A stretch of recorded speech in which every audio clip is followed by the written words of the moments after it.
porque hay, y se reconoce, naciones africanas compuestas por varias etnias.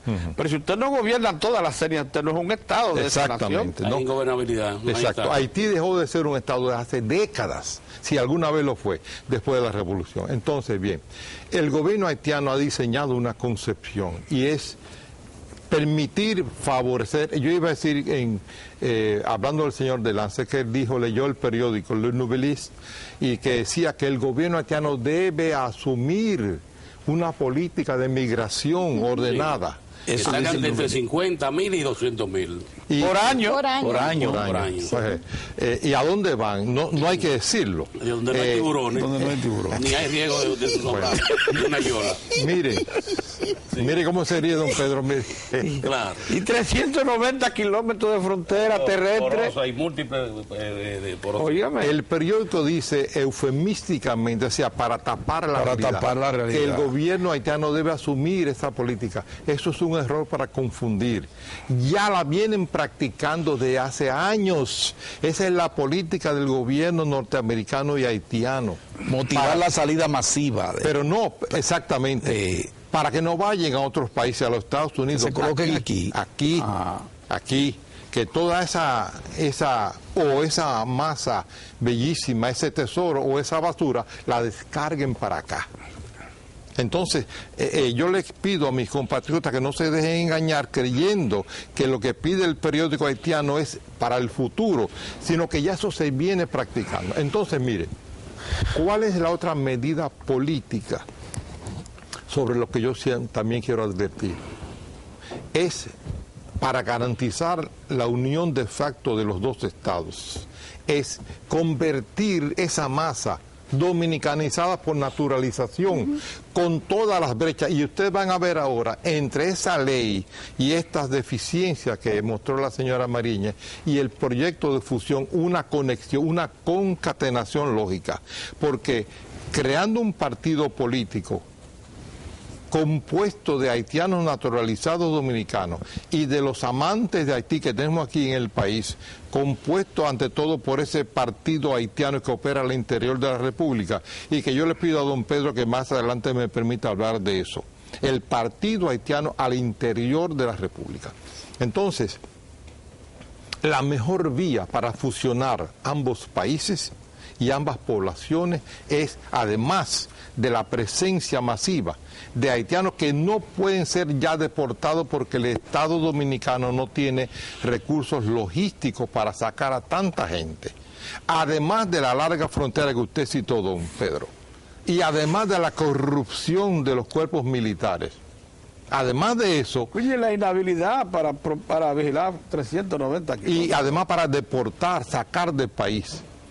Esto no es posible sacar a tanta gente. Y de ahí viene entonces que incluso desde que se habló de este plan de regularización que favorece a la haitianización de la República, empezaron a meterse al país centenares. Sí. Pero dicho por los militares de la frontera, sí. Eso, no por mí o por un periodista de Radio Televisión Dominicana, por los militares y por los gobernadores provinciales que están entrando en cantidad. ¿Y por qué no los paran?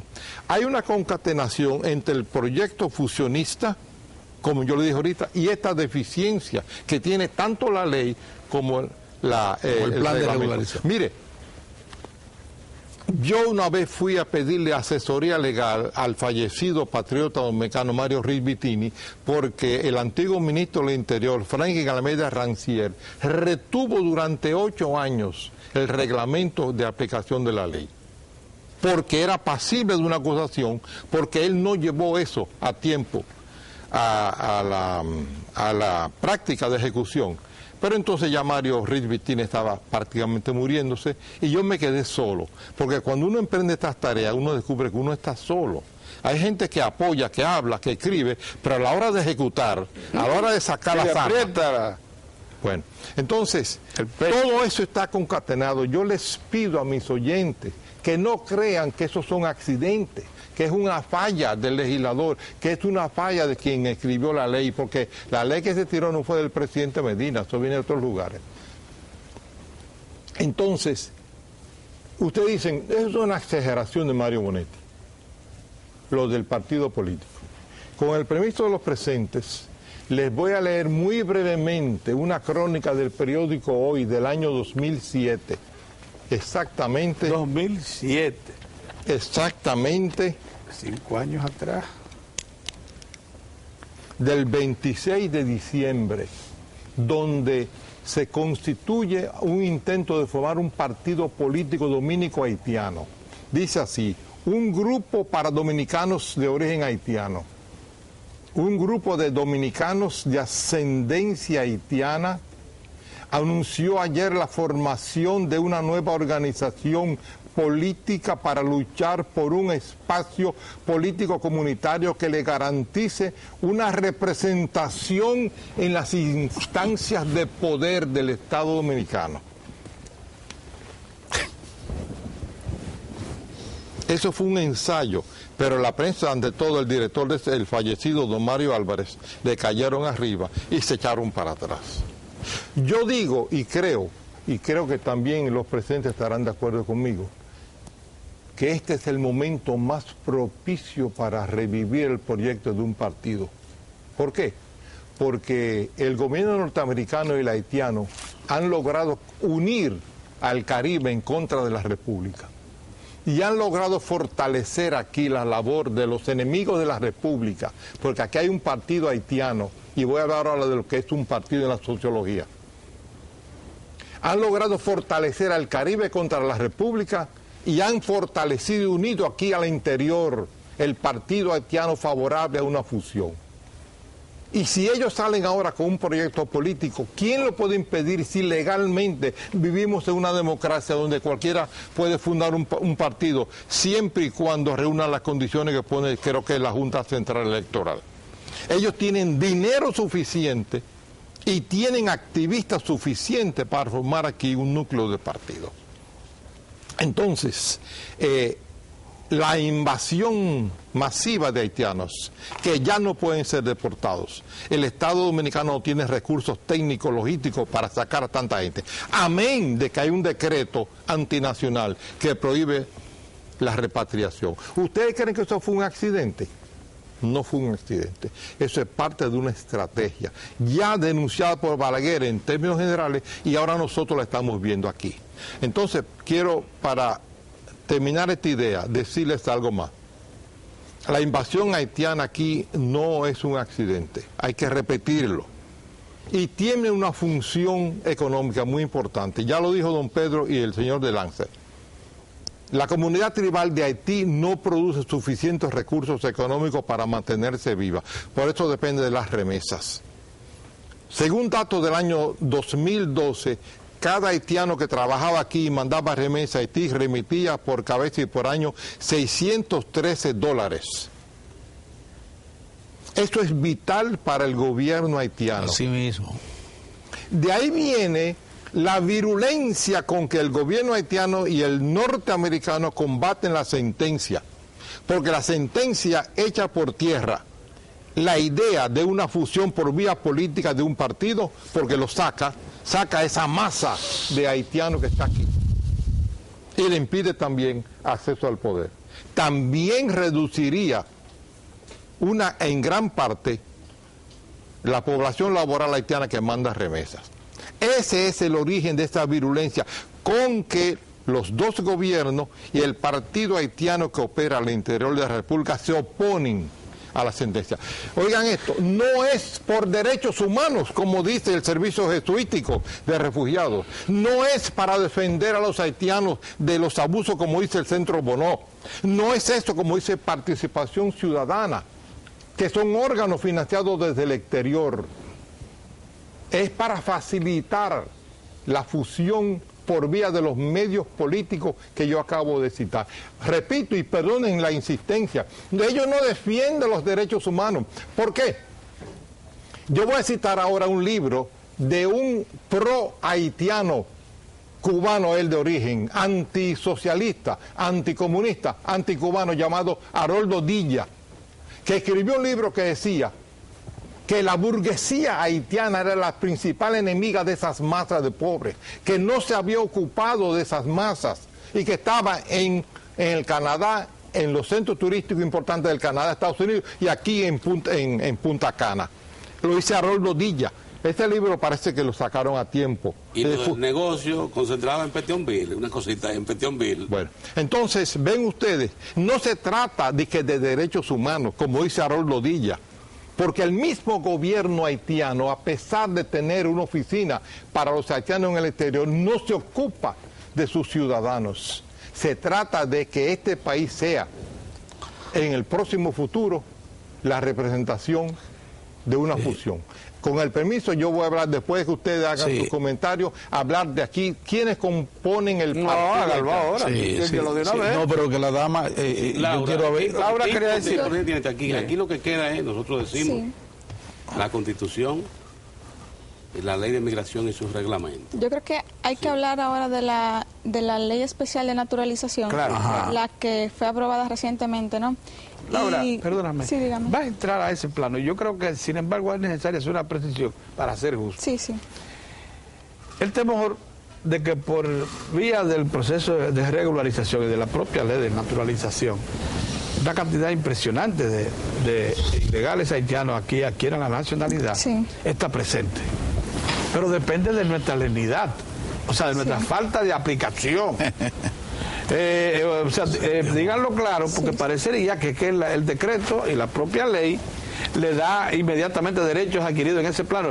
Es que depende del funcionario que administre el decreto y del que administre la ley. Por supuesto, esa es precisamente una de las debilidades, ¿no? Que la ley, tanto el reglamento como la ley, deja muchas brechas abiertas para que sea tratada de manera interpretativa, y va a depender de quien esté... De la voluntad de la que aplique. De quien esté ejecutando tanto el reglamento como la ley. Bueno. Yo les quiero decir algo, no hay que ser selectivo en ese tipo de personal. Exacto, no, la inmigración están advertidos de eso. Por eso ahorita le pedía que trataran con cuidado, a las autoridades le pedía que trataran con cuidado a la hora de regularizar, que no todo el mundo se le puede dar una residencia, que tomaran bien en cuenta los criterios señalados en la ley. Y lo mismo pasa con la ley de naturalización, que esta ley viene a coronar, simplemente viene a coronar a las personas que adversaron la sentencia del Tribunal Constitucional, porque es una ley muy permisiva. Y en adición a lo que decía don Mario, es realmente la parte que me preocupa, que la República Dominicana, en vez de defender su soberanía, está creando los mecanismos jurídicos para permitir la entrada de extranjeros a la República Dominicana y que adquieran nuestra nacionalidad también. O sea que nosotros mismos estamos creando esas condiciones, lamentablemente, para que eso se dé así. O sea que esto se puede considerar que fue una victoria, una gran victoria, la ley de naturalización, que también la tengo aquí, de las personas que adversaron la sentencia desde un inicio y que han apoyado la inmigración de extranjeros ilegales. Esta ley que tengo aquí adolece de serias fallas, y que no quiero decir con eso que no deba de ser aplicada, pues ya es una ley y es a la que todos nos debemos de acogernos, pues es simplemente la ley, ¿no? Y esto podría inclusive mejorarse por vía reglamentaria, hacer un protocolo, cualquier cosa que si se quiere, pero mientras tanto, de esto que tenemos que valernos, ojalá que pronto, como ya han dicho, van a hacer un reglamento para mejorar esto, porque realmente nos perjudica a nosotros. Pero con urgencia. Nos perjudica a nosotros. Pero no quiero realmente entrar mucho en valoraciones personales ni subjetivas acerca de la ley. Simplemente voy a enumerar así algunas de las faltas que yo entiendo que tiene esta ley. Así rápidamente, la Junta Central Electoral, en primer lugar, no es verdad que está facultada ni por nuestras leyes ni por la Constitución de la República a otorgar la nacionalidad. Esto no es verdad.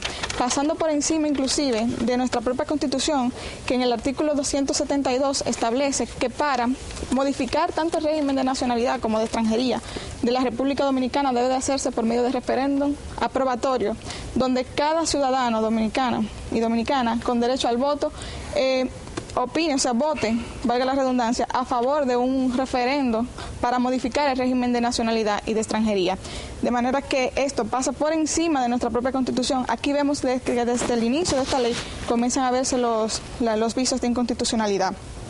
Pero no solo eso, también las personas que que fueron inscritas en el registro civil con documentos falsos, ellos te dicen a ti, bueno, el que fue inscrito con documentos falsos en el registro civil o con documentos adulterados o por suplantación de identidad, no puede adquirir, no puede naturalizarse. Sin embargo, te dicen, pero si esa inscripción la hizo un tercero, o sea, otra persona que no haya sido el beneficiario, entonces sí puede naturalizarse. Y yo le pregunto a ustedes, y a los que nos están oyendo en su casa, ¿quiénes se registran a sí mismos en el registro civil? O sea, cuando tú naces, ¿quién te registra es otra persona? Uno regularmente no se registra a uno mismo, no se declara como nacido a sí mismo. Entonces, esto siempre lo hace otra persona, de manera que estamos exonerando a todos aquellos que se inscribieron con documentos falsos, adulterados por suplantación de identidad, a que puedan naturalizarse, simplemente aún habiéndolo hecho con un documento falso. También en el artículo 6, por ahí en su párrafo, la ley de migración es clara cuando dice que el libro de extranjería es manejado por la Junta Central Electoral, es quien va a estar a cargo del libro de extranjería. Aquí le dan esa facultad al Ministerio de Interior y Policía. Esto realmente no entendí por qué se hizo así, pero debería de ser la Junta, ¿no? Porque es quien está facultada para esos fines por ley. Espero que también por la vía reglamentaria eso se solucione. Y ya el premio, o sea, el broche de oro de esta ley fue como esa entrega de ese trofeo a aquellas personas que adversan la sentencia.